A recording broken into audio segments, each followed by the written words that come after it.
Hey, what's up, y'all? This your boy DJ Wiz Hoffa back with Faces of 518 podcast. This is episode 17. My guest today has been coming through your speakers for a number of years, whether it been parties, mixtapes, radio. He's basically done it all on all platforms. He's been on 88.3 WVCR, 90.9 WCDB, 91.5 RPI, all the way up to Jams 96.3, Hot 99.1. He's DJ for some of your favorite stars. He's rocked parties with some of your favorite DJs across the world, and just happens to be one of my best friends in the world. I got my man DJ Biz in the building tonight. What up, man? Yo, what's good? What's good, bro? I'm chilling, man. You know, I had to give you the proper introduction so niggas know what it is. I appreciate that. You feel me, man? Thank you. Yeah, finally made it up here. Word. You actually coming from an event right now, so this is life for I stay you, working, right? man. I stay working. How'd you even start DJing to begin with, bro? Man, it started for me. Well, my father was a DJ first and foremost. So shout out to my pops, man. My pops was a DJ. I would say when I was like 5 years old, my father, for Christmas, he got me one of them little tape recorders, little box. You know what I'm saying? You can put the tape in and press play. It was one of those things. So I was like 5 years old. I got it for Christmas, and you know they knew I had a love for music. You know what I'm saying? My parents they would have these. You know, back in the days, they had the card games. You know, people would come over to the crib, and you know they would be playing music. So I was like, always wanted to be, you know, near the stereo, listening to the sound. Like my father, you know, when he gave me the stereo, I would be recording the music coming from the speakers. So people they be playing, you know, grown-ups, they get loud, but I'm over there trying to record, and it's picking up all the voices and all that. And I would get mad, and they'd be like, yo, be quiet. You trying to record the song. So that's kind of like how it all started. You know what I'm saying? My father was a DJ. I inherited basically his record collection, and as I got older, you know, I started basically, you know, dabbling when he wasn't around. My dad would be at work, you know what I'm saying, and I would get home probably like from school like 3 o'clock, and my dad didn't get home till 4 o'clock. So in between that time, I knew I had a little bit of time to mess around with the records and mess around with the vinyl. So one, you know, I can remember this one particular day, I was playing some music, and I'm like feeling the bass through the speaker, and it's like, yo, that's when I kind of, you know, that moment I knew that's what I wanted to do. Yo, yeah, the story you just told parallels a lot to my childhood as well. Like the same exact situation. I remember like messing with the turntable and breaking the needle one time, and praying on Saturday that my father didn't feel like playing records that day because he was gonna know that I broke the damn stylus. You know what I mean? Yep. So when'd you get your first set of turntables? My father had a pair of turntables that I was dabbling around with. It was like the old SL like 230 Techniques joints with the belt drives. Like they had the belt drives back then. So I started dabbling around with those. When later on I had got enough money, I saved up for 11200. I think I had 11200, and I had a pair of Gemini turntables. Now the Geminis was black. They looked like the 1200s, but they was trash. You know what I'm saying? So any DJ that know what the Geminis back in the day, yo, they was trash. They looked nice, but they was horrible. But eventually I ended up getting another pair of 12s. You know, I would say probably about, I want to say my senior year of high school. I think I bought a pair, another 12 from, man, I want to say it might have been Money Mike. It was either Money, it was Money Mike. Really? I bought a 12 from. No, it wasn't Money Mike. Shout out to Money Mike though. It was DJ Azar. Azar was like my mentor. So shout out to my man DJ Azar, and you know what I'm saying, I learned a lot from watching him too. Azar, one of the goats in the 518 when it comes to the DJ thing early, you know, in the early days. Oh yeah, and them black Geminis, you had to get that little nudge. Yeah, man, they was terrible, but you know it served its purpose until I was able to save up, you know, that $300 to buy, you know, another turntable. So that's a fact. So a lot of people don't know how we met, but how we actually met was we were both in Catholic school, and my school had an 8th grade end of the year party with Cathedral. So I went to St. Casimir's. we had an 8th grade party combined with Cathedral at Cathedral School, and Biz was already a year ahead of me. So he was in 9th grade. And when we walked into the room for the party, he was the one DJing the party. So he essentially came back to his old school to do a party. And I walked in, you was playing like MC Light Cha Cha Cha. Yep. And I walked up there and started, chopping it up with you, got your number, because, I always been a networker. And then I think we did our first demo like a week or two later. So then he just, by default, became my DJ, you know what I mean? So during that course of time, you weren't on radio yet, but you were still doing a lot of house parties and things like that, right? Yeah, actually, that was my first party. I was in 9th grade. I was at Bishop McGinn High School, and I graduated from Cathedral Academy. And they asked me to come back and do that dance. So that was kind of like fate, you know what I'm saying? We met at my first party. We clicked, and we've been boys ever since. So after that, I was doing house parties. Yo, shout out to my cousin Lakia. Lakia put me on to some of my first parties as well. We used to DJ house parties at my grandmother's house on Livingston Avenue, and it used to be a whole vibe, man. Kia would invite all of her friends. It would be crazy up in there. And it was like on the second floor. And I remember so many people being in there, it felt like the floor was going to cave in. Like, it was like one of those good old school house parties. I got a couple pictures from those days, too. It was crazy. It was a good time. So shout out to my cousin Lakia. If you let her tell it, if it wasn't for her, I wouldn't be DJ Biz, but I'll let her run with that story.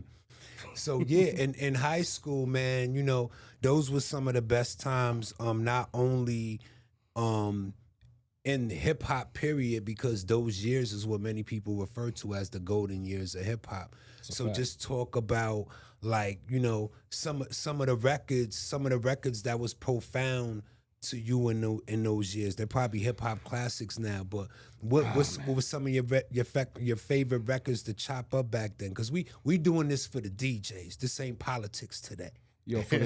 Some of my, let's start with what records made me fall in love with hip hop. Let's take it to a time before I was actually DJing. I want to say the first records I loved was Public Enemy, Rebel Without a Cause. Also, Big Daddy Kane was in that era. Slick Rick was in that era. You know what I'm saying? Who else? BDP, of course. KRS was one of my favorites. Eric B and Rakim, Eric B for President around that time was ringing off crazy. But then when I really started, DJing and chopping up songs, I would say my favorite record to chop at the time was like Nice and Smooth when they came out with their record. Nice and Smooth. I would say Funky for You, Early to Rise, or that whole first album was crazy. Take off your clothes, take off mine. Yeah, exactly. To do the little routine. Yeah. So that first album, Nice and Smooth album, was crazy. The very first vinyl that I bought though, with my hard-earned money, was Special Ed, I Got It Made. So I remember we took a school trip, and I'm taking it back to 8th grade. In 8th grade, we took a school trip to New York City. And, we went to the record store, and I bought 2 records. One LP, the whole album, the whole Special Ed, I Got It Made record, and I bought the De La Soul joint, the Jennifer O. Jenny joint. And they had potholes in my lawn on the flip side. So those are the very 2 first records that I ever bought with my own, my hard-earned money, like I worked in 8th grade. But I used to shovel snow and all that, whatever I had to do to get get that record, that record money. These kids you know what I'm don't saying? know about that, man. Yeah, we had to grind it out. So you said that Azar was one of your early mentors. What other DJs were you inspired by during that period of time? Because I'm sure, especially when we're coming into the 90s, mixtape was out here. So yeah. So definitely Young Wise. Young Wise was like, bro. Young Wise was that guy, man. He still is that guy. So shout out to my brother Young Wise. Actually, I just left an event doing, it's crazy doing events with your idols. You know what I'm saying? It feels good. And so shout out to my guy Young Wise. I used to listen to the radio, and I used to listen to of course DJ Royal Crush. I used to listen to Royal Crush. DJ Swift. They had the mixtape Swift and Crush tapes. Also I used to listen to the radio. My man C Nice on WRPI, him and Toast. And They had a show on RPI, and I used to listen to them. Yo, locally, I was inspired by who else can I say? On the reggae side, I want to say I looked up to like cats like Sir Walford was out here making a little bit of noise back then too. Shout out to Sir Walford. That's a fact. It's I want to say it's a few other people that I could mention. Maybe Chris. Definitely Chris Cool. Chris Cool was killing on the radio too. K Deuce, Money Mike, all these guys I was listening to on the radio, and I want that kind of, it definitely inspired me. Jay Will, Slam and Shan, R.I.P. Slam and Shan, and these are the people that definitely inspired me locally to be wanting to do radio. So you go from hearing these guys doing their thing on the radio, as I was too, because I was sitting there on Friday and Saturday nights with my blank tapes, ready to tape and just listening to these guys looking for the hot new records. So you go from listening to actually being on the same station that some of them were on, which was probably, after you graduated high school, you went to, what happened after high school? After high school, I actually went away to college. I went away to Lemoyne College, which is it's in Syracuse, and actually did good. I liked Syracuse. You know what I'm saying? The weather's a little bit crazier than Albany, but Syracuse was a nice vibe, man. And I met some really good people out there, some really dope DJs too. And it gave me my first, experience with, rocking with people from New York City. So it was a dope vibe. But even back in the '90s, man, it was like a private school. Lemoyne is like Siena. So it was, expensive. So I ended up coming back home. Yeah, and going. That's a tough period of time for your boy, man. My buddy was gone. Yeah, man. I came back home. I was going to Hudson Valley and working. So I was going to Hudson Valley taking classes part time and working in between time. I still wasn't really like out there. Like I wasn't out there on the scene yet. I was still kind of practicing and kind of perfecting the craft and all that. So I was about 18, 19, and I think my first experience with doing radio, it might have been at RPI. Not RPI. I want to say WCDB. I think we went up there with DJ Rad. Yep. DJ Rad had a show on WCDB. Definitely. And then it was RPI. I was able to do some guest appearances on the show with my man Big Cav Mac and my man Joe Cologne. They had a show on RPI. So I had some guest appearances on RPI. Later on, I was able to get on to Siena College, 88.3 WVCR. Actually, was a student at Siena. After I transferred, and I ended up going to school at Siena. So that kind of happened, by default, So that, being that I was a student there, it gave me access to the radio station as well. But that's where, you really got that experience, because back then, 88.3 wasn't, it was like the premier source of getting urban music. There was no commercial radio stations, urban commercial radio stations in the capital region yet. There was no jams yet. There was no hot, of course, but that was like where you would get your hip hop, your hip hop vibes, hip hop and R&B vibes. How long was that? How long would you say that tenure was on 88.3? I would say about, I would say 3 years. I would say 3 or 4 years. Like 97 to like 2000, 2001. Do you feel like 88 like fully prepared you for what happened next? Absolutely. It was like, because 88 had like this professional sound. So all the DJs, we all sounded like we could already be professional DJs. So that's one thing I did like about that whole experience. It prepared me for what was to come next, which was Jams 96.3. That's a fact. So before we go to the 96, if you were to recollect, and I know this probably gonna be hard, but if you could recollect, what was 3 of your favorite parties that you ever did? Parties that stick in your memory that you just really had a blast, even if you didn't DJ the party. Yeah. Just I would say there was a couple parties. RPI Fieldhouse used to throw some crazy parties, bro. And I remember DJs like Craig G, SNS, they would come to the Fieldhouse and tear it down. So that kind of inspired me too. But I used to go rock out at the RPI Black House.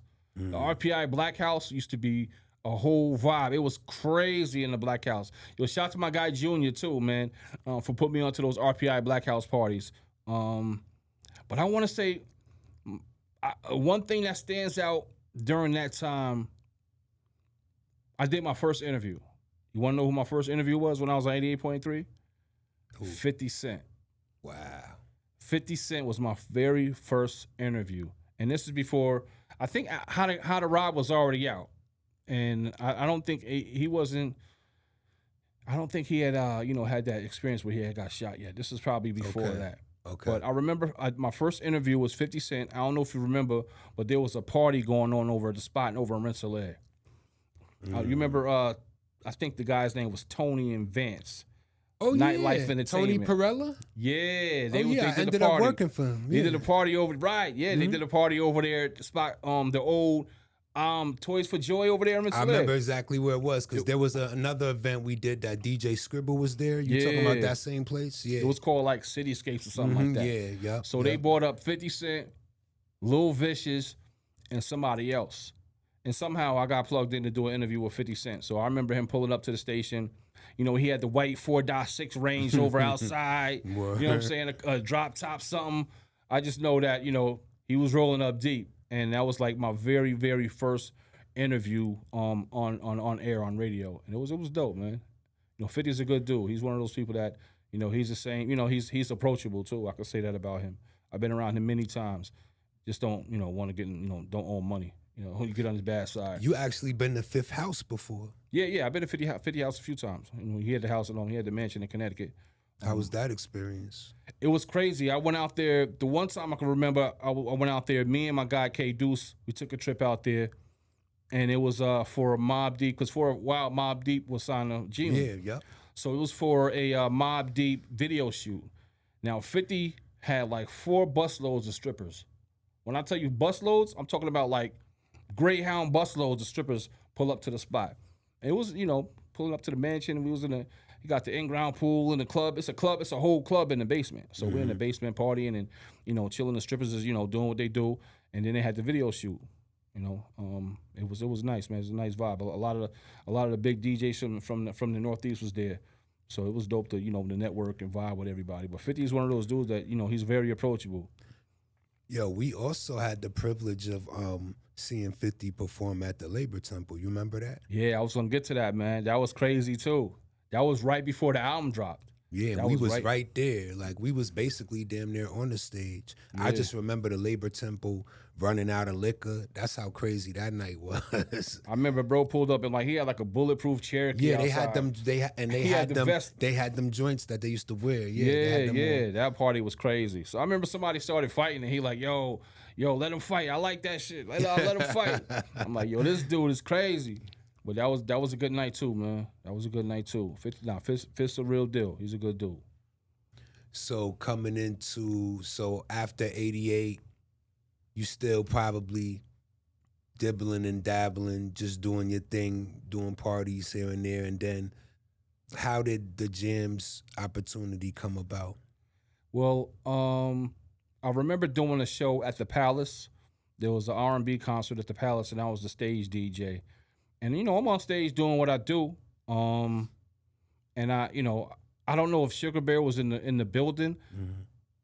I was thinking that he was, but somebody that knew Sugar Bear was in the building. Mm-hmm. And I was like, yo, I basically shouted him out. And I was just like, yo, you need to get me up on the radio. And somebody went back and told him, relayed the message. Mm-hmm. And that's how it all happened. You know what I'm saying? So I don't know how it happened as far as him linking up with me or me calling him. But anyway, I ended up at the station. I went through the whole protocol. Mm-hmm. I filled out the application, you know what I mean, and all that. So it started out with me doing like the block parties. Mm-hmm. So they used to do the block parties every weekend in the summertime. They would do the block parties. I was there for them. Yeah, we would pull up. We would give out pizzas, sodas to the neighborhoods, and we would do that like every Saturday. So. And ice cream. So it was cool, man. So I started out doing the block parties. and I was doing like board operation work. You know what I mean? They had like Tom Joyner in the morning and the board weekends. operator. And I would do, like I said, I started from the bottom, man, work my way up. It ain't like, it's not like it was given to me. You know, I still had to work for it. And then next thing you know, I was on air. Now it's crazy because when I went to jams and I told Bear, I said, yo, I want to DJ. I don't want to be no on-air personality.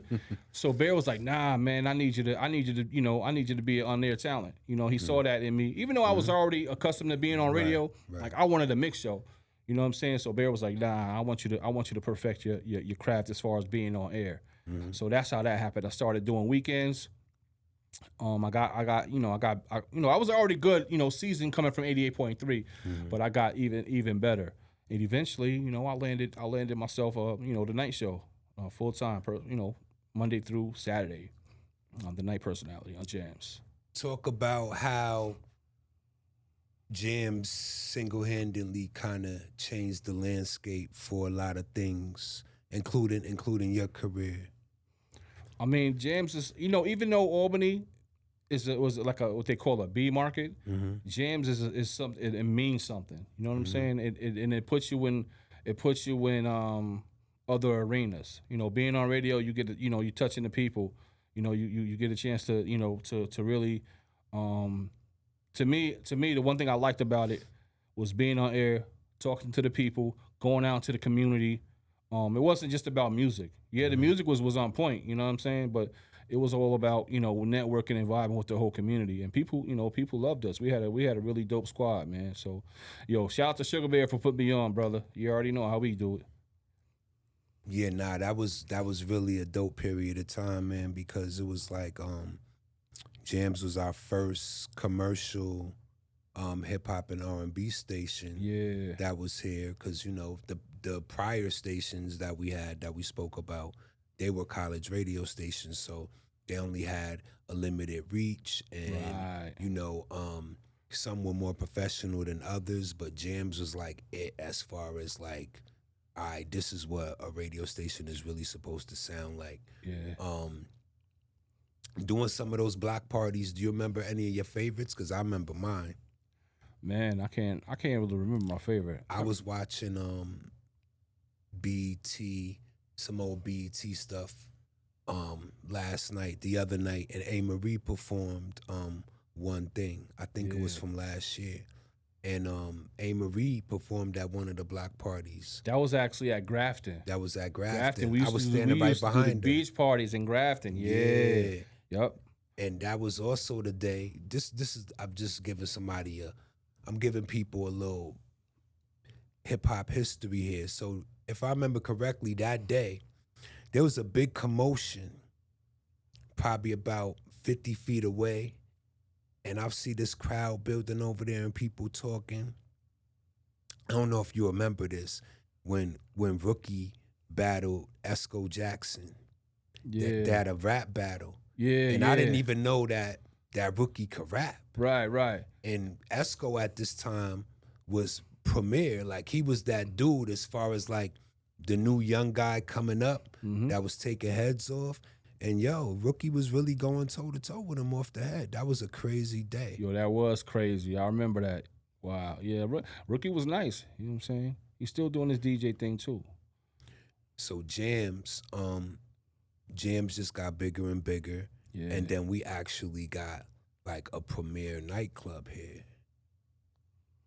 Right. How did that change the game, Sneaky Pete's? It was crazy how that started. We was both there from the inception of it. You know what I'm saying? Sneaky Pete's was like, if you've been to Sneaky's, you know what we're talking about. Like, it was the club of all clubs in upstate New York. Like, everybody wanted to be a part of Sneaky's. Even artists in New York City, DJs in New York City, they all wanted to come to Sneaky Pete's. You remember when we talk about how it started? Yeah, go ahead. Well, so we had a meeting one day, right? We was called to a meeting. So I went in the G spot, and it was either Anthony or Corey. I think it was Corey.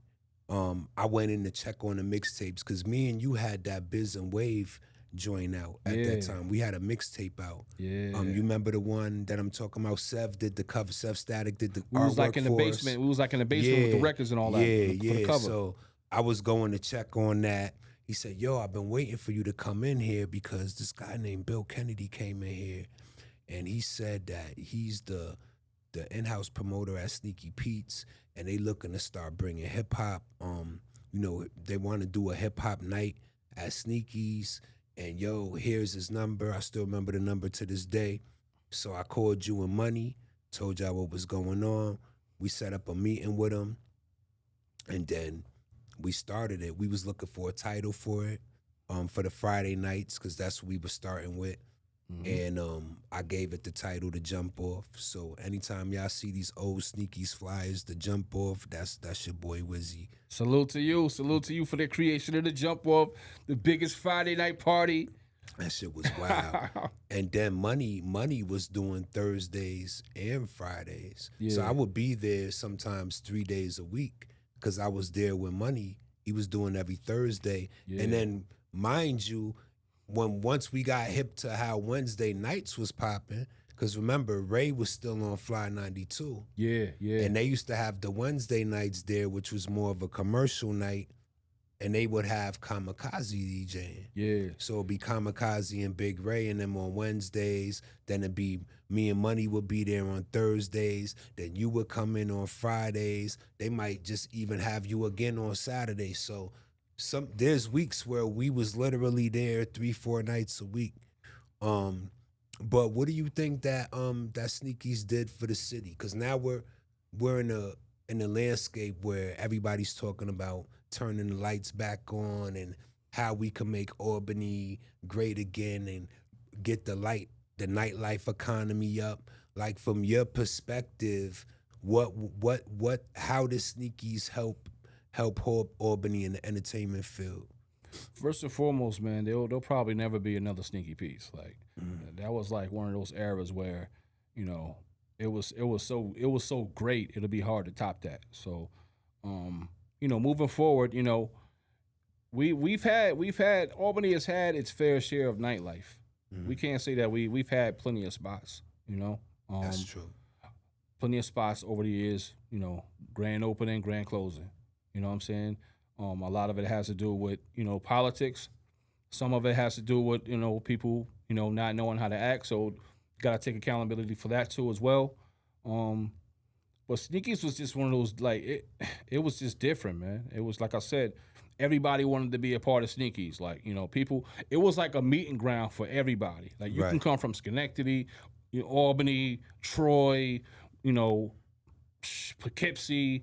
You can come from all over the place, New York City, and not have to worry about nothing. It was like that meeting ground where everybody can come and have a good time and go home safe. You know what I'm saying? Some people met their wives and baby mamas at Sneakies. Man, I'm responsible.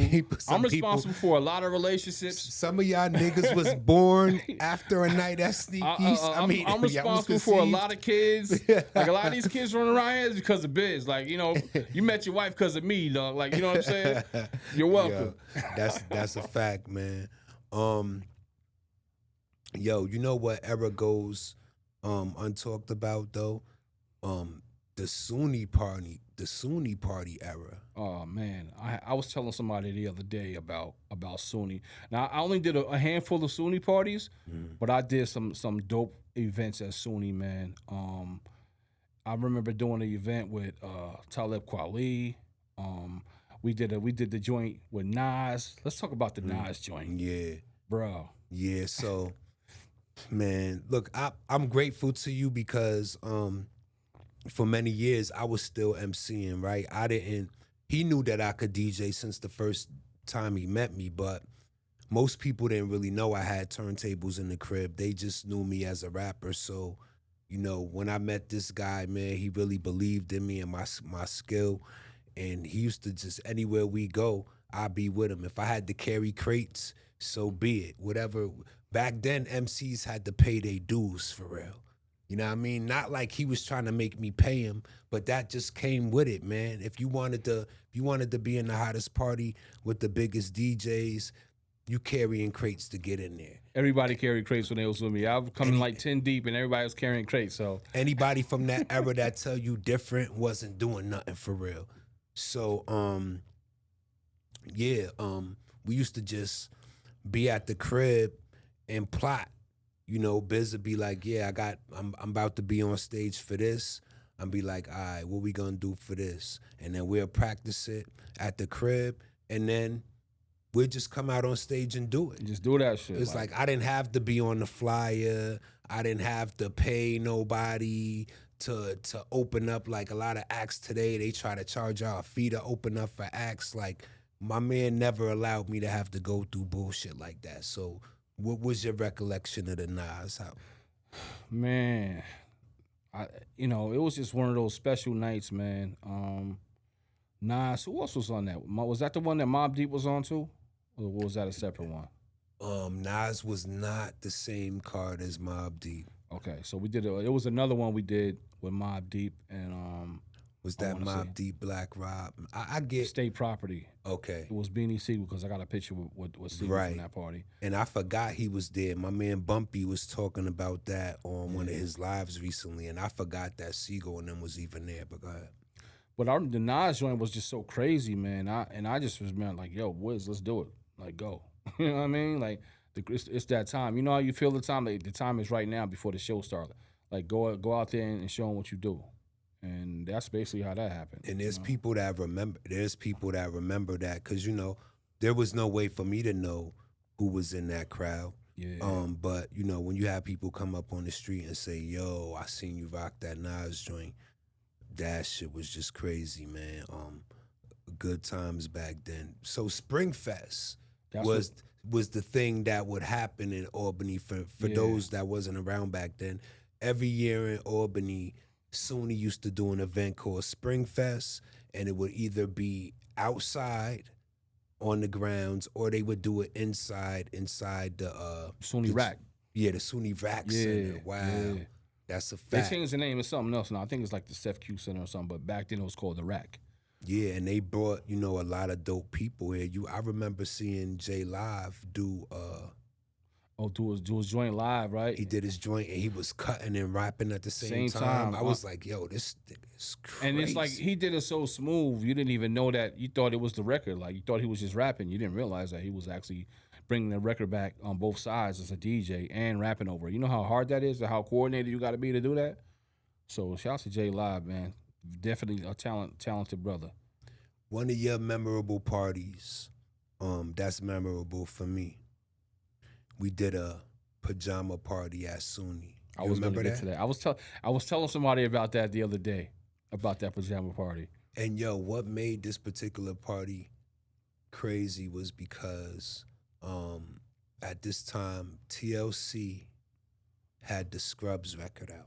Yeah. And Scrubs was killing everything. It was like the female anthem. Scrubs was the Spend It of right now. Right. Put it like that. Yeah. Right. So, Biz, he used to get his exclusives. So he had the version by Sporty Thieves. Yeah. Yeah. And he threw that joint on, mixed it in with the TLC joint. And yo, all the fellas went crazy. The record was so new, we didn't even know that many people was gonna know it. The fellas just went crazy. And the look at the females that was looking at all the dudes, because it seemed like they were more aware of the record than the females was. Yeah, yeah. And it was just, it was a crazy moment to see that transition of both records and how crazy they went, and we was like, oh, this is crazy. Like right there in the moment, up close and personal, you break an exclusive record, and I think the record probably still had a white label on it, like strict. It was right from the record label, right? You know what I'm saying? And to throw it on and see it in live action, and people react to it like that. It's like there's no greater feeling as a DJ, man. And that party was already crazy. It's a pajama party, but I call it a lingerie party because. Yeah, it was crazy, man. Let's talk. We're talking pre-MP3s, man. So, where's some of the spots that when you started buying records that you was going and get your records from? Of course, in Albany, there was Music Shack. It was also I would go to Strawberries too. Strawberries, they were both on Central Avenue, a couple blocks from each other. Strawberries, Music Shack, and back then the records was like $6.99, $7, you know what I'm saying, for the singles. you might be lucky if you can catch a single at Strawberries for like $3.99. You found that was like finding gold because they would have them on sale. I used to catch the bus to New York City though, or catch the bus or drive to New York City. I would drive to the city and hit up every borough. You know what I'm saying? I would go to the Bronx. I would hit up Brooklyn.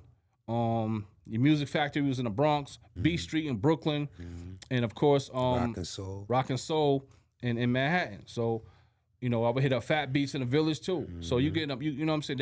It was a different type of hustle back then. When you go on to get these records, man, it's easy now with the MP3s. So easy to get a hold of music, but back then you had to really, be on your grind if you wanted to go get those records that other people didn't have. You know what I'm saying? And thinking back on it, you would never think that record shopping was that fun.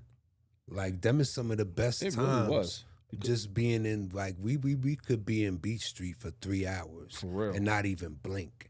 And you never know who you will see in there. You know what I'm saying? And just being in there alone, going to Brooklyn, just and going to B Street and just the whole vibe of that, going through the records, man, it was, these DJs don't know nothing about that today, man. I wish that they could experience what we experienced, but tell them about how you might have a house party for a couple $100 and might have to go spend $150 of that at the record store before you even get to the party. You spent your bread because you cannot do this party without you gotta have them songs. You gotta have them records. And $150, that's on the low end. You know what I'm saying? And your mans wasn't letting you borrow your vinyl like that. So listen, nobody never let me hold no vinyl. I had to go get it on my own. That was like gold back then, man. You wasn't letting nobody else, you use your vinyl. You could bring it back all scratched up. They looking at you like, man, you better bring me a new record. But it was cool, man. It was a good time, man. I'm mad that I got rid of a lot of my vinyl. I kept some of it, just for like keepsakes. You know what I mean? I kept a lot of covers, stuff that that like meant a lot to me. So certain things I couldn't part with, but for the most part, I got rid of most of my vinyl. But I regret it too because I'm starting to get to a point where I just certain stuff I want to have back on vinyl again. You know what I'm saying? Nah, that's a fact. It's just nostalgic. You know what I mean? It's nothing like opening up a record. Looking at that smell, looking at looking at the smell, the touch, looking at the credits. You know what I mean? It was just different. It made you appreciate music more. Hell yeah. So during your illustrious career, man, you've had a chance to meet like a lot of superstars, man. Tell the people some of the people that you've got to meet, interview. Man, I've been around, some pretty good names, man. Come on, don't be humble, man. Of course, 50, Jay, man, who else I could say? I interviewed cats like R.I.P. Guru. I interviewed Guru. Oh, that's fire. I interviewed KRS-One. I interviewed so many people that I interviewed that I probably forgot about, man. But as far as celebrities that I've been around, man, the list goes on. And everybody in New York City, you know what I'm saying? Everybody out in New York City. Name them, I've been around them. Like, Kanye. Kanye, yeah. I remember when I met Kanye, it was we was in Puerto Rico. They used to do these things for the DJs every year. The Mix Show Power Summit. And I met Kanye, and I basically had told him how the song Through the Wire had, impacted me because I had went through a similar experience at the time. So he rapped, he did like a little remix in my ear. He pulled me to the side and literally did a remix, like rapped the remix to me. Wow. You know what I'm saying? I got a picture for that day too. We took a picture, we chopped it up.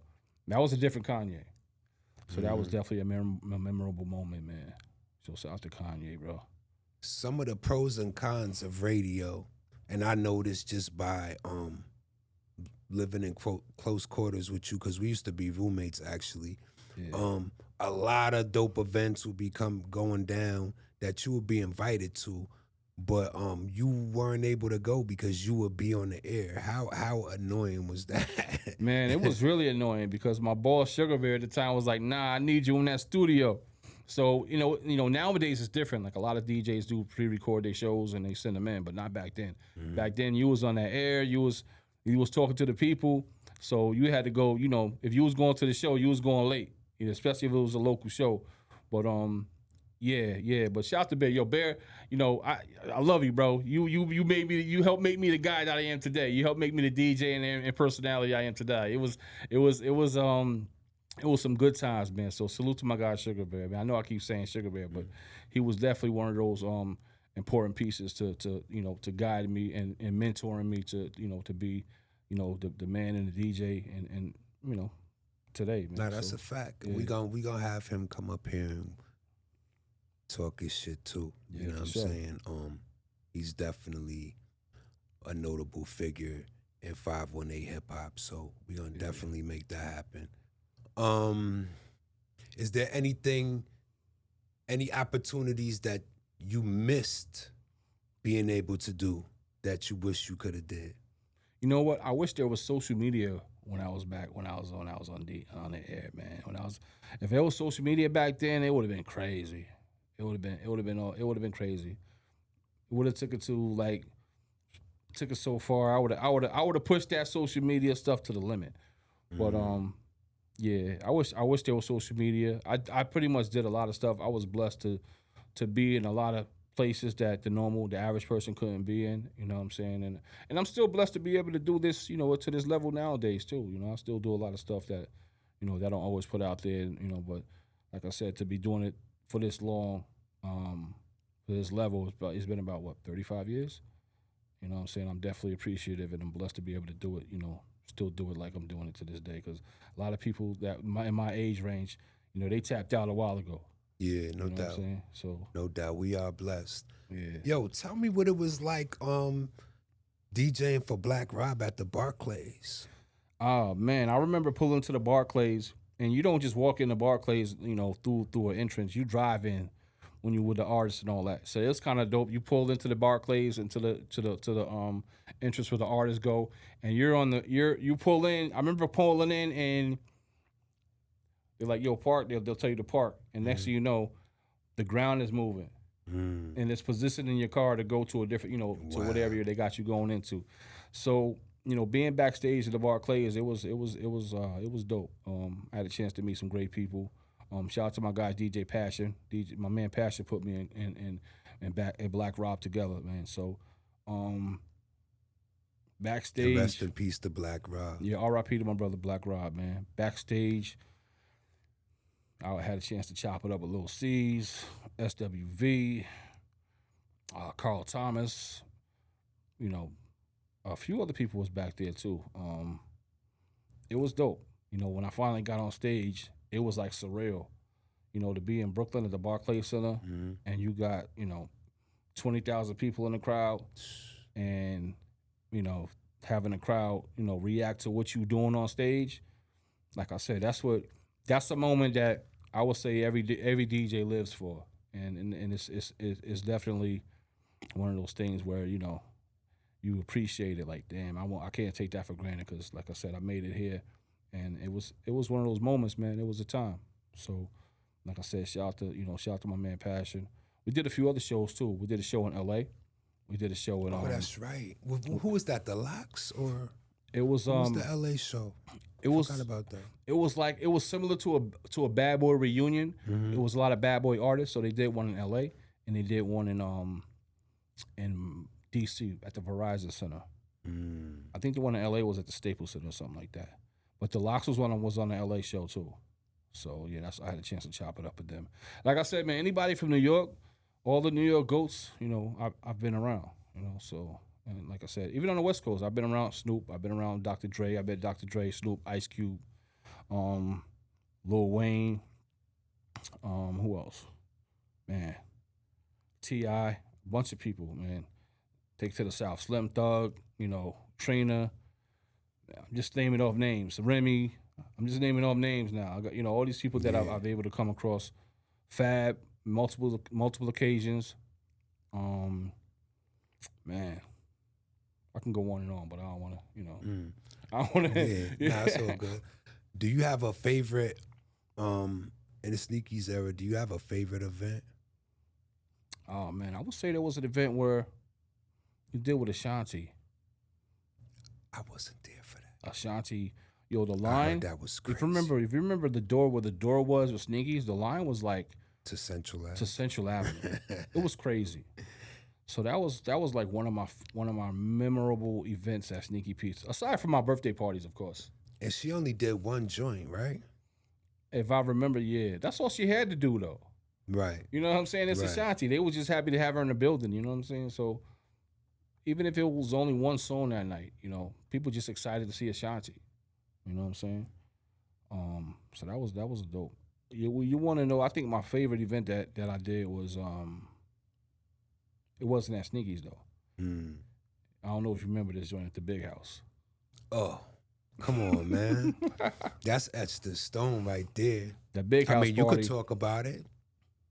First of all, there was the Hard Knock Life tour, Facts. and you know, Jay-Z, DMX, they all came to the it was probably the Pepsi Arena at that time. Or the Nick. I don't Or the even Nick, remember. yeah. And they all did after parties. DMX had an after party, and Jay-Z and Rockefeller had an after party. So I had the pleasure of doing the Rockefeller after party. I remember it's crazy because sometimes when you do events like that, you don't know how it's gonna turn out until it happens. Right. So it got really crazy in there. People was, you know, mad that they missed it after the fact, but I told you, like, it's the Rockefeller after party. Like, what you think gonna happen? I ain't even gonna lie. I don't even think that I thought he seriously was gonna show up. And remember, they had the flyer, the Players Ball, it was called. Yeah. And they had his picture on the front. His picture was the marketing for the party. It was called the Players Ball. So a lot of people didn't think he was gonna show up, right? So next thing you know, I remember that's the first time I met Clue, DJ Clue. Shout out to my guy DJ Clue too. So I remember doing, you know, DJing, and next thing you know, like they had us set up. It was a restaurant up there. You know, it wasn't really meant for no club. You know what I mean?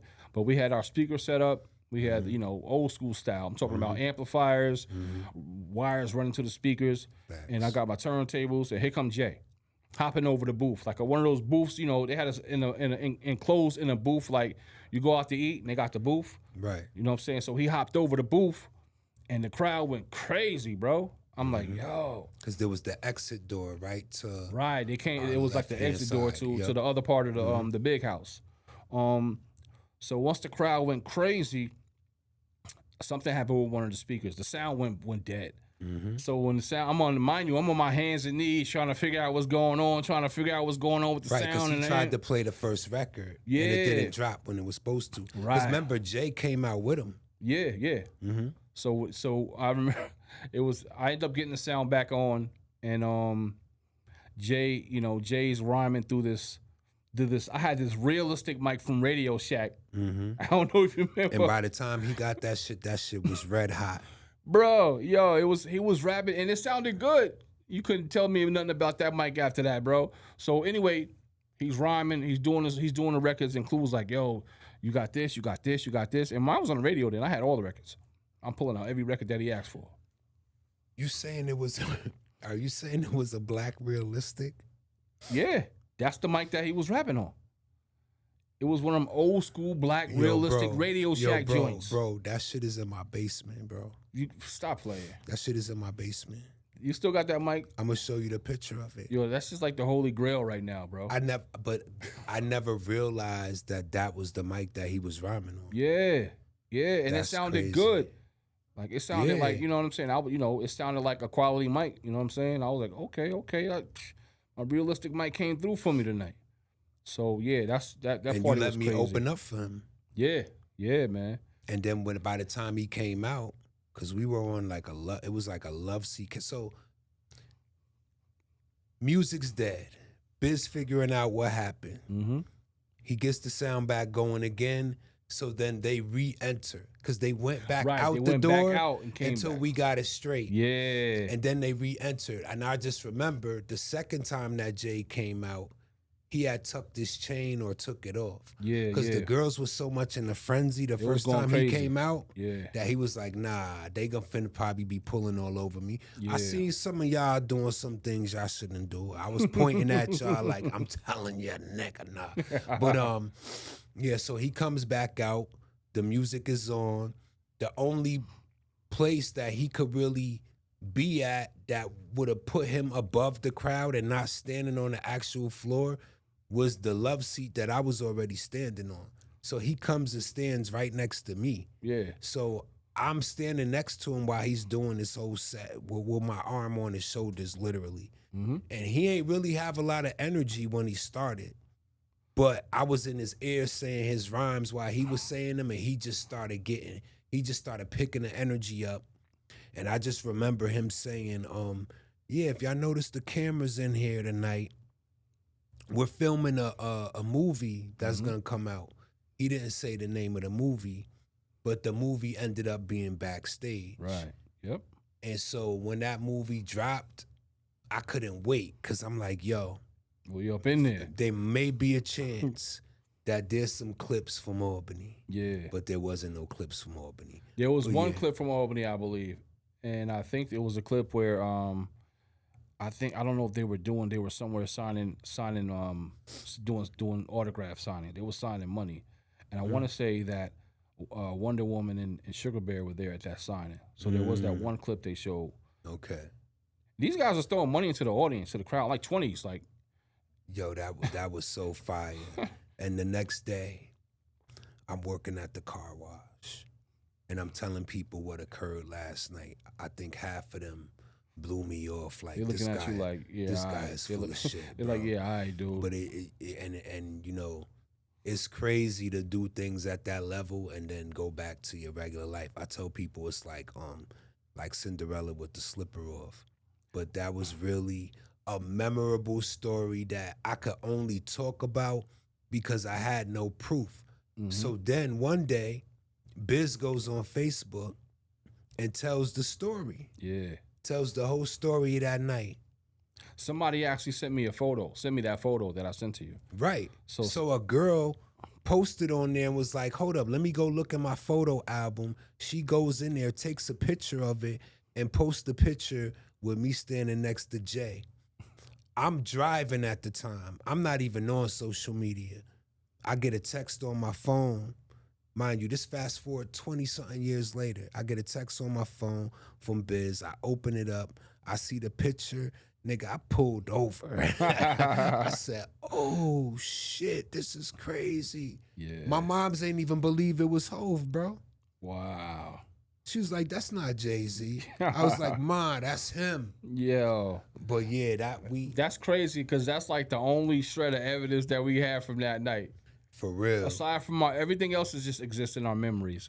And, you know, like I said, back then we didn't have phone cameras, you know what I'm saying? So if you snapped a pic back then, you know, and able to hold on to it, you know, and then hopefully it came out good, you know what I'm saying? So but the people that was there is our proof. The people that was there, if you was there, you was there, man. Yeah, man.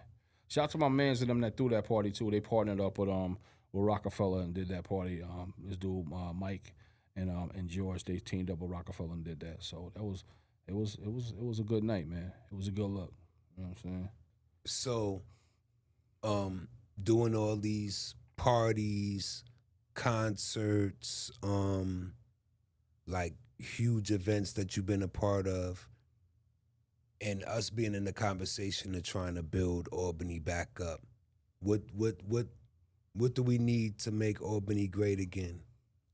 Because this is a reoccurring question that I ask people when they come up here, being that that's been a topic of conversation. First of all, they need to do away with that cabaret law in Albany. You know, that's one thing that puts the roadblock when people are trying to open up establishments.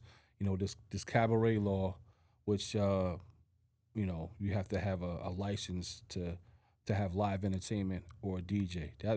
That's a blocker right there. If they do away with that, then you know we could head in the direction of possibly, you know, maybe opening up, you know, more establishments. You know, there's a lot of red tape involved in Albany. You know what I mean? Mm-hmm. You know, I think we could start there for that first and foremost. It has a lot of potential. I think we can really turn the lights on. I think Albany still has a lot of potential. You know, we kind of making a little bit of noise now. There's a few spots out there, you know, that's making a little bit of noise, but nothing like it was back in the days. It wasn't. There's no Sneaky Pete's out there. There's no big club out there right now in Albany. And you know, like I said, for that to happen, you know, the politics gotta add up. So, It can happen. I believe in Albany's future potential to be successful as far as nightlife and drawing more people out, for the vibes, man. I'm all for it. How does it make you feel when we see some of our actual friends and childhood friends actually owning venues and establishments now? Yo, it makes me feel good, man. I love seeing people do good, man. I love seeing people, um, open up doors and create opportunities. You know what I'm saying? So I like to see it. I'm here for it.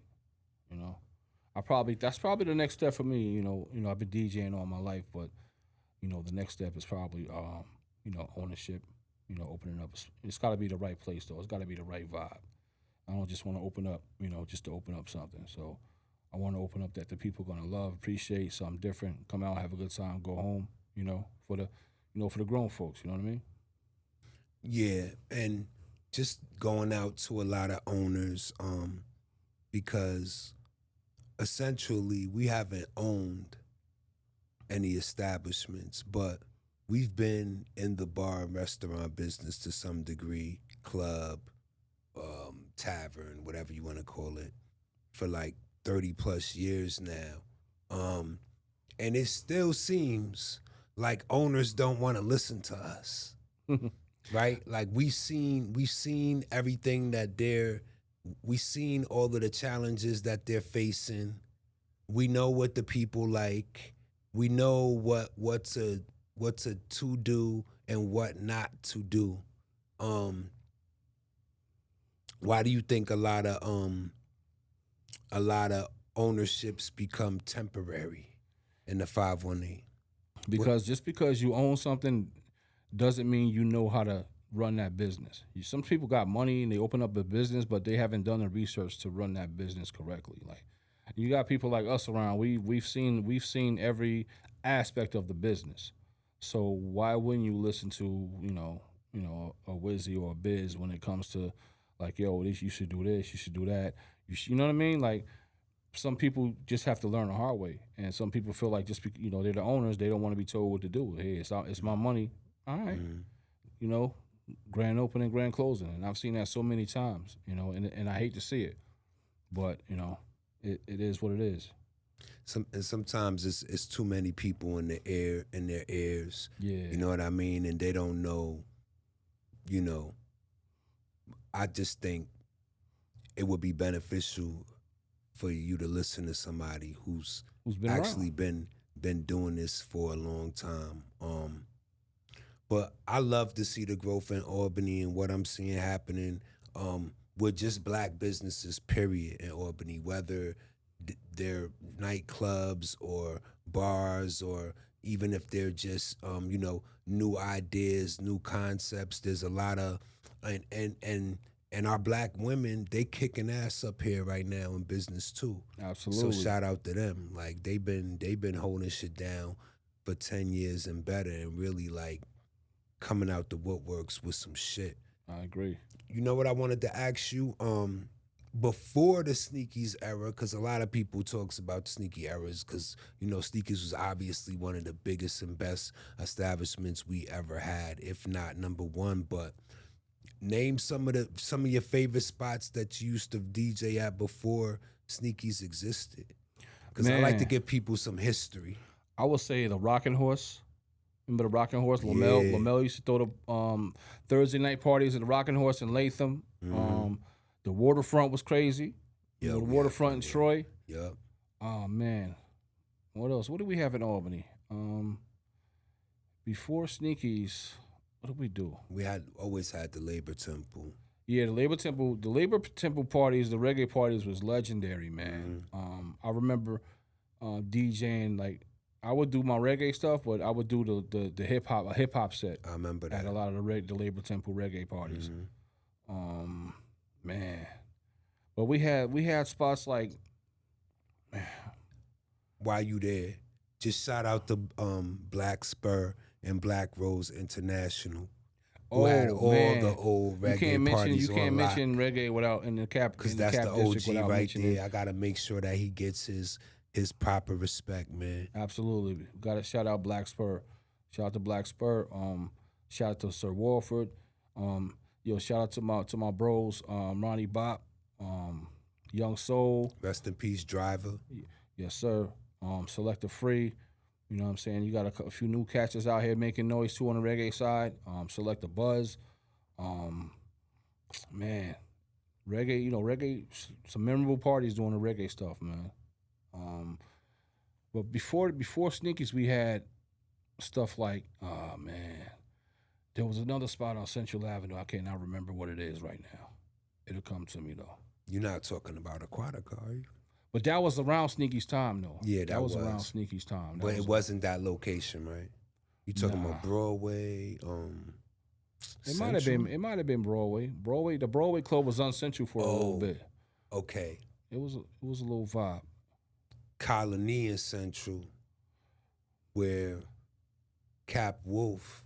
My man Kevy Kev used to own the spot. Yes. Yo, I cannot think of the spot right now. Kev's gonna kill me too. That was a hot joint right there. That was like 98ish, 99. Yeah. I remember that. I'm mad I can't think of the spot. There was also the Millennium. The Millennium was on the corner of Quail Street and Central Avenue. That's a fact. Man, that spot up there where my man Kevy Kev and Donovan owned it. It was a nice spot up there. There was a Cap Wolf did a few joints in there. They used to do the pajama parties. Yeah. And Big Ray used to have the shirt with the tongue on. Yo, I remember. I got a few pics with with all of us in the pic and all that too. Man, that was a nice spot up there too. I remember specifically a party that we did there the night of the Black Fest. Yeah. That was fire. That's when Busta Rhymes had the party going on over here, record and all of that. That was a dope time, man. Yeah. That was a fire club. Then there was another one by the airport. You remember that? 787. That was also Kevy Kev. Was it? 787. We did a party there with Clue one night. And my man Lou, shout out to Lou, Celebrities Lounge too, Celebrities Barbershop. My man Lou, his Uncle Magic bought Clue out there. And that might have been like the first or second time I rocked out with Clue. But it was crazy. Like I said, it wasn't around long, but for the time that it was around, they had some legendary nights in there. Let's talk about some of the legendary DJs that we know, man, and was able to have gain real relationships with over the years. Who's some of the faves that came up here and we just met them from them coming up here frequently doing parties and stuff like that. Got to shout out Doo-Wop. Doo-Wop was great dude, man, great friend. Ron G, Clue, Clue. I got a few stories about Clue, man. Me and Clue is like, people say what they want about Clue, but Clue's my guy. Mm-hmm. You know what I'm saying? And he's every time I call or text, he answers. Like he ain't never changed when it came to me. That's so I got to shout out to Clue, and I also looked up to him. When I first started doing radio and mixtapes and all that too. So shout out to Clue. DJ Juice, R.I.P. DJ Juice. That's my God. He definitely, he used to come to Sneakies and murder it. You know what I'm saying? Mm-hmm. Selector Bomb, of course. DJ Envy. There's a bunch of guys. We gotta say Capone. Capone. How could I forget my brother? We can't let that rock out. Yo, Capone is my brother, yo. Capone is a good dude too. I mean, so shout out to Capone, and he definitely one of the best out there, still doing his thing too. Facts. Rest in peace to Vibe Bass, man. I know that was a tough one right there. Yeah, that was a big loss for hip hop. We got to see, man. Look, we got to see the best of the best do this in front of our faces. Is there anything that during your tenure that you picked up from watching any of these guys? Because I know I definitely used to be watching to see, some of the things they would do. I mean, I remember Red Alert coming, and I stood in the booth for Red Alert the whole night. Yeah. Just to, not only because he's one of the first DJs I ever heard of, period, but just wanting to see how does he do this? I'm watching how he slows down the record with the spindle, because everybody had their different method of how how they would use the turntables when they were blending. So is there any things that you seen any DJs do that you like, I'm gonna try that and perfect that, whether it been mic game or a technique that they did?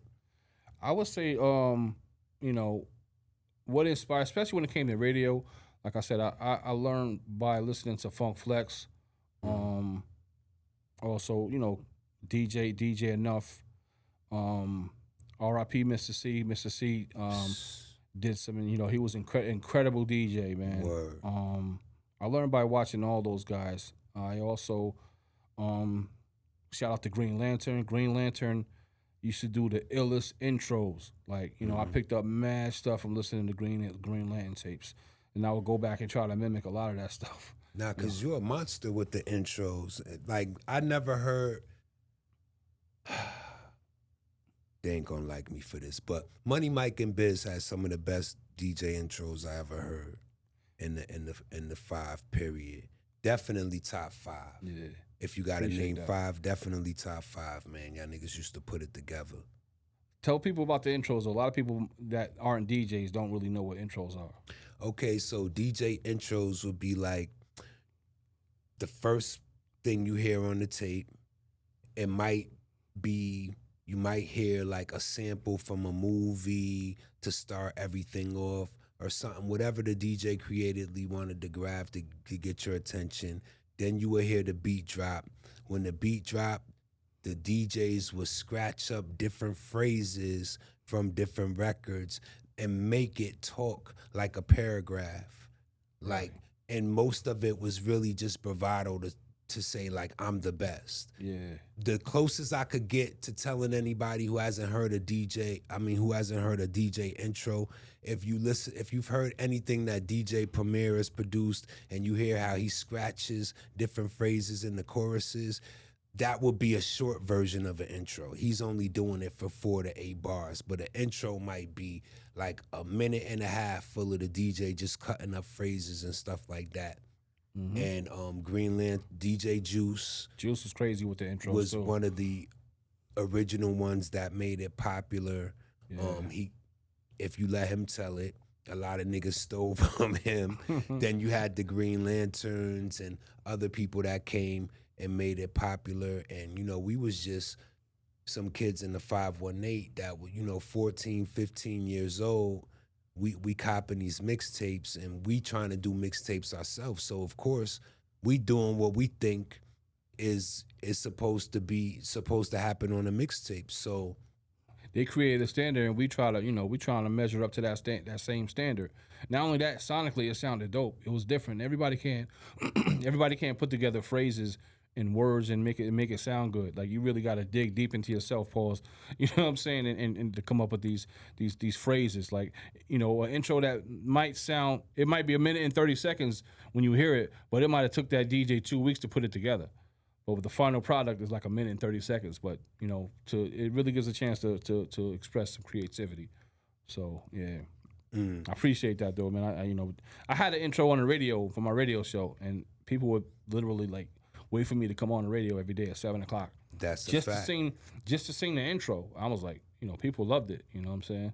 And they was mad when I changed it. They're like, "Why you change the intro?" It was tight when I changed it, so I had to change it back to the original one. And before you had that intro, the intro was me rhyming to the Best of Worlds, Jay-Z and R. Kelly Best of Both Worlds beat. That's a fact. And I basically like named like every personality on the station. So that was like my slick way of, you know, being heard on the radio every week and just having a clever way to like get myself into situations. Because if it wasn't hot, I want y'all to know, if it wasn't hot, he wasn't gonna play it. Just because I'm he his was man. my boy, don't mean that he was gonna get love and get on the radio. Right. Like, That's not how hip hop goes. It had to be fire. It had to be some heat for me to put it on. You know what I'm saying? We and had he a came with that standard. fire. So, you know what I'm saying? I got to put my boy on. He came with the fire. So yeah. And most DJs, because I just heard Lord Jamar doing a 7-to-1. They got these hip hop forums now where they'll have Lord Jamar sitting at a table and one person gets to come up at a time and debate him on the issue. Yeah. And he was just telling one of the younger individuals because he's debating younger people about our era versus their era, and he was telling them like back in the days, if you came up to the station and gave Red Alert a record, he'll take that record on the side, listen to it, and if it wasn't hot, he wasn't playing it. It didn't matter if you was his man, how long you knew him, none of that. It was just a certain integrity in hip hop where we don't accept whack shit, and if I'm playing something whack, that go on my sleeve too. Absolutely, You know what I because you mean? got So you got a brand and a name to protect. So you can't just put anything in the atmosphere. You know, that's you got a reputation to uphold. So, you know, if you're known for putting out fire, you know, and putting out, you know, dope content and dope music, you can't just put, you know, a record out just because it's your people's. They're gonna be like, yo, and now in this era, it look like you ain't loyal if you don't do that. That's the difference between now and then. There's no understanding of the code of ethics that we had when it came to quality control and what we put our name behind and what we didn't.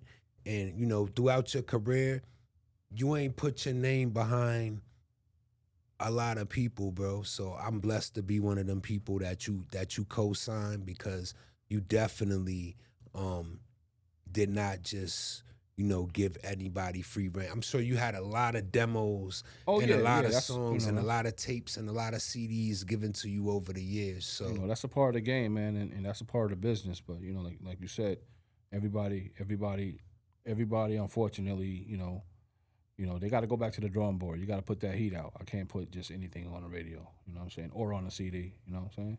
I'm sure people wonder, right? What does DJ Biz think about the local hip hop scene?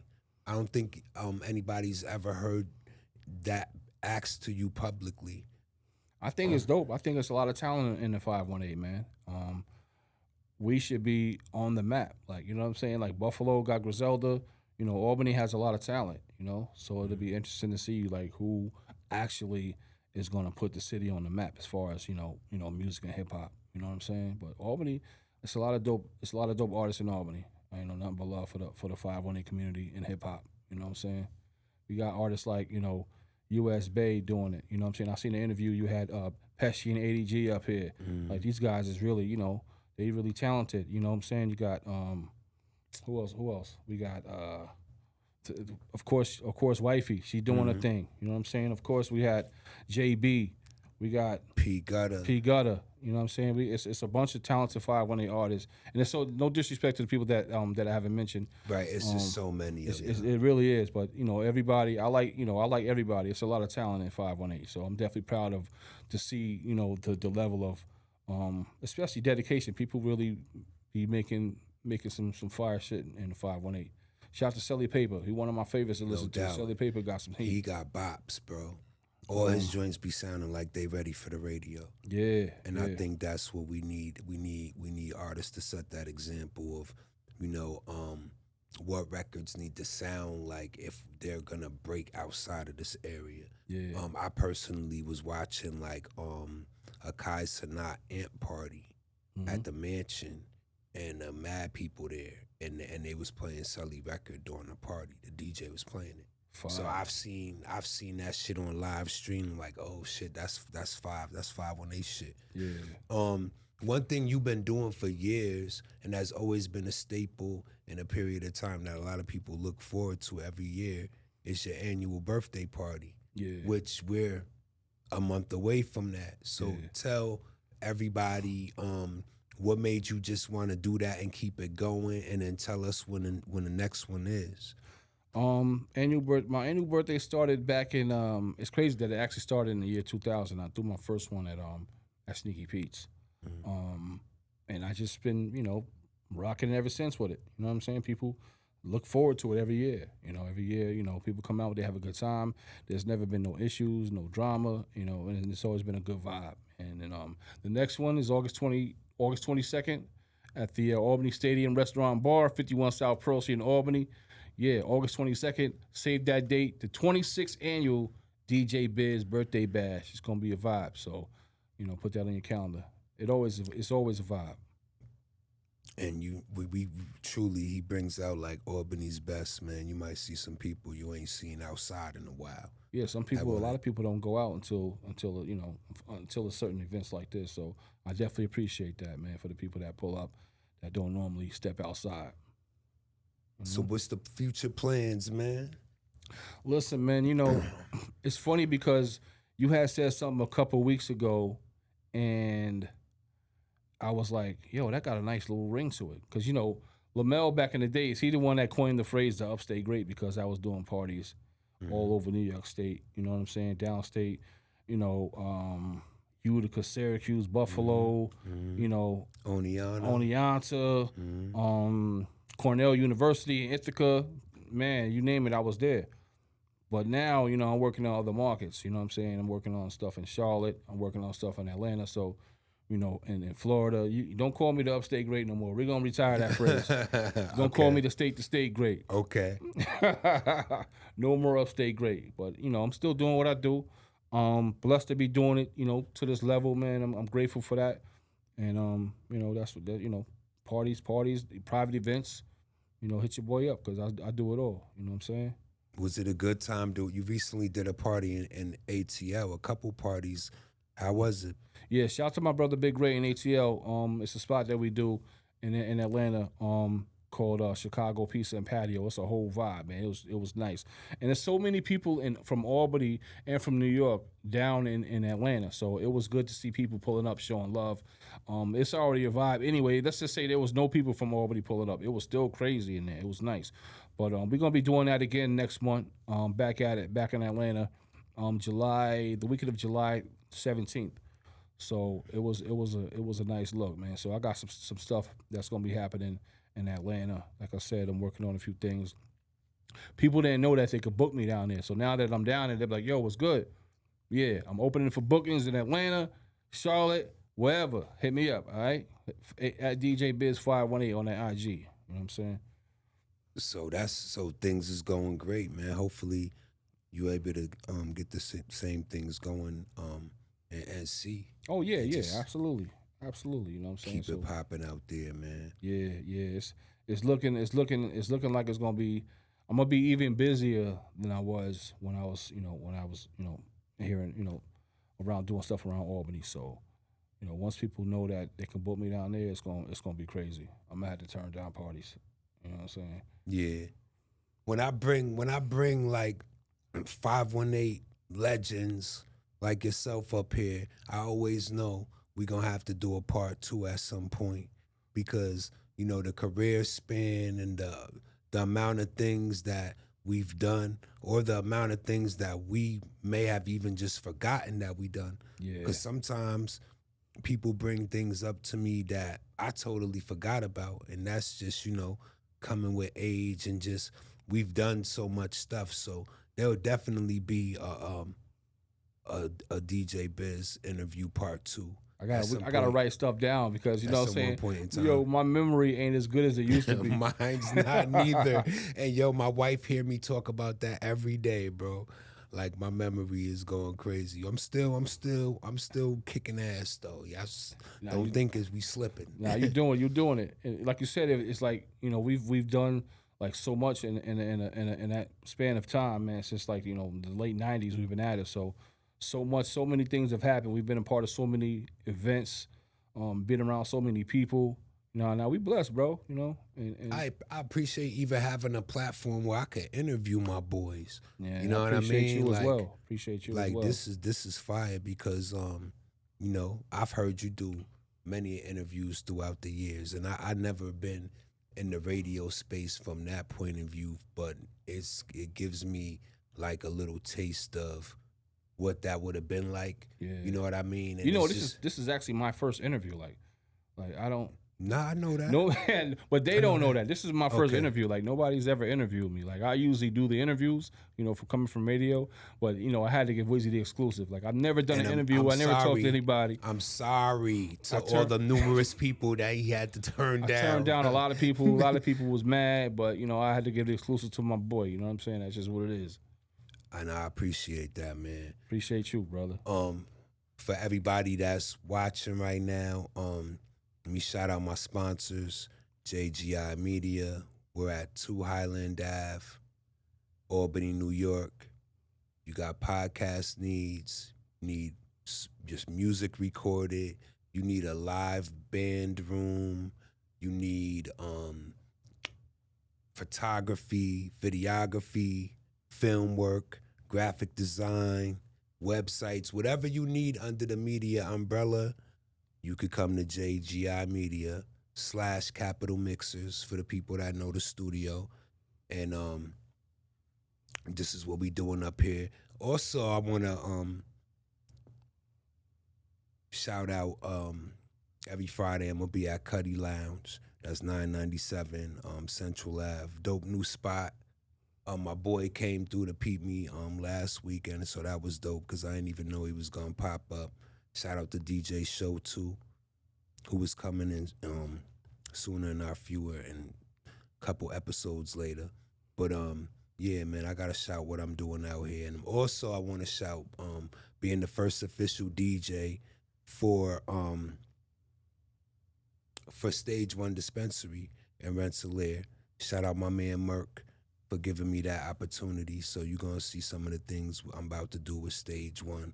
We about to change a couple things around here. You feel me? No doubt, no doubt. So, Biz, man, you already know. Thank you for coming through. We've been trying to schedule this Yeah. for like months now. And your schedule's so busy, you got things going on. We had to change the date a couple of times, but we here. We got it done. I'm able to bring this to the people, man. So, much continued success because I know you're gonna keep going and flowing and doing what you do. And thanks for covering, man. You the 518 great, the upstate great, the state great.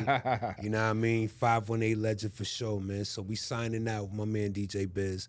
This is Faces of 518, episode 17, signing off. And we out of here. Peace.